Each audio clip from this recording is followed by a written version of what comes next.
Hi, y'all. Keri Stevens here from the Moody College of Communication at the University of Texas at Austin. And today we're going to be talking about how do you make yourself look good whenever you're teaching and using video at the same time. Now, some of you might find the idea of thinking about this in great detail a bit stressful, so feel free to skip this video.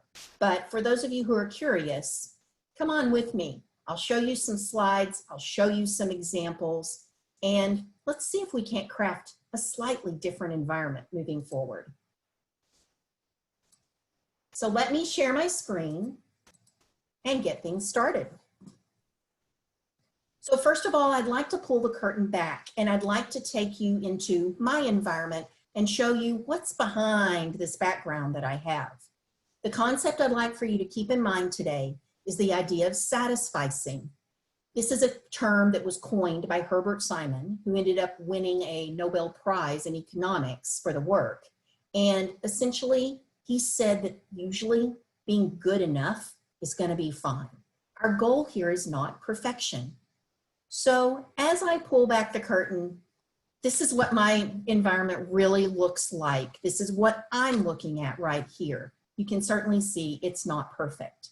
So let me walk you through a few key tips and things that I have done. The first thing is I do have an external camera that I'm using. And you can buy those. They can be relatively inexpensive. I actually stole the one my husband had. He had to go out and buy another one. And it's made a really big difference. I like it because I can position it on the top of my screen.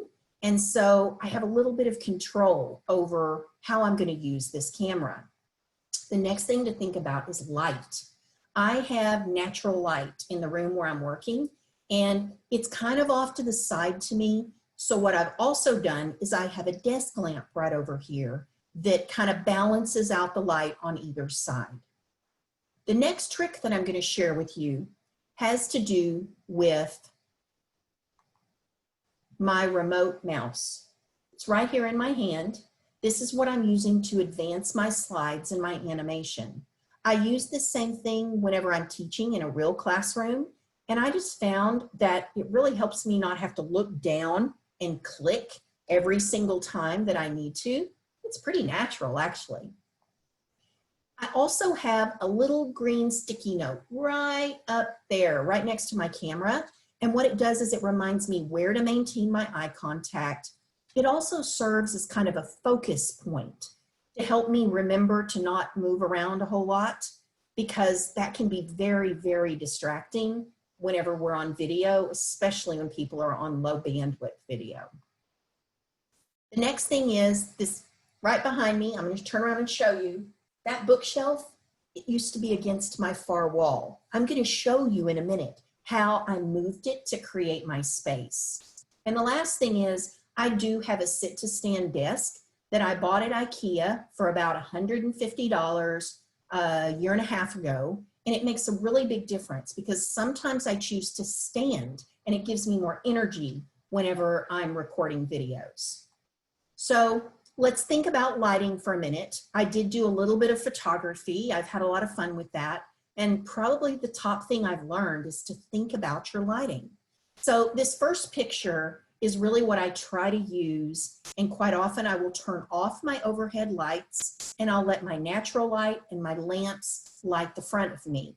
Now, whenever I turn on these evil lights right above me that have a bit of a warm light bulb in them, you'll see what happens to me.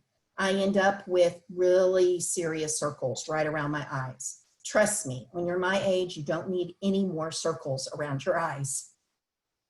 What else is in my space? Well, first of all, right over here, I don't even have a door because I took over my formal dining room. But you know what? I'm making it work. The space has great acoustics, and that's nice. Now, behind my bookshelf right here that I moved up, that's what it looks like. There's a piano and another bookshelf. Over on this side, you'll see that this is a picture of my entire room, and that evil light above me, as well as my overhead light behind me, which is actually not too bad. I really encourage you to play around with the lighting that you have access to and see what works best for you. Now, if you only have a laptop, and this was exactly my situation whenever I moved home to work, whenever we were quarantined during COVID-19, that was the only video camera that I had. And so I figured out several things to make those work. First of all, laptops are portable. It's great. You can face a window. You can get that nice natural light on your face. The second thing is you want to know where your camera is located. A lot of times your camera on a laptop will be at the top of your screen, but sometimes it's the bottom. Have you ever seen people's fingers typing? It's because chances are their camera is actually at the bottom of their screen. So I have a tip for that in a minute for how to help with that. First of all, you might consider propping your laptop up and getting that camera to eye level. You notice I didn't use anything fancy. It was my extra office supplies I used to prop it up. And also an external keyboard that will actually keep your fingers out of view of other people. And you can get those pretty inexpensively today. So this is what happens when you don't prop your laptop up. You're looking down at people.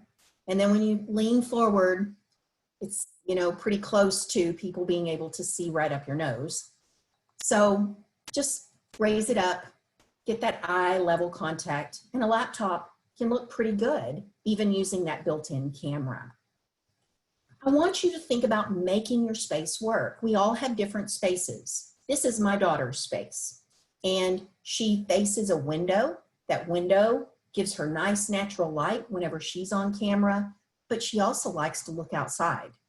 She also uses a headset. The acoustics in her space are not great, and she finds that's really helpful. If you can get 2 monitors, that's also a great help. And monitors have also come way down in price. So that's a thought. And then finally, treat yourself to your favorite beverage every once in a while. Hers is Starbucks, and we go and get them curbside about once a week. It's a nice little treat. You know, in this environment, your confidence can really get shattered pretty quickly. And one of the things that you might want to consider doing is turning off the video where you can't see yourself whenever you're talking. A lot of people find that really distracting, and it can affect your confidence. Another thing that can help with confidence are thinking about the clothes that you're going to wear. Really try to avoid crazy patterns, and it could be what you think is a pretty simple pattern, but when it gets on camera, it almost looks like a disco ball. And also consider your colors not being too extreme, so extreme dark, extreme light. Cameras have trouble adjusting to that, and so give that some thought as well. I would highly suggest professional dress, especially if you're going to be teaching.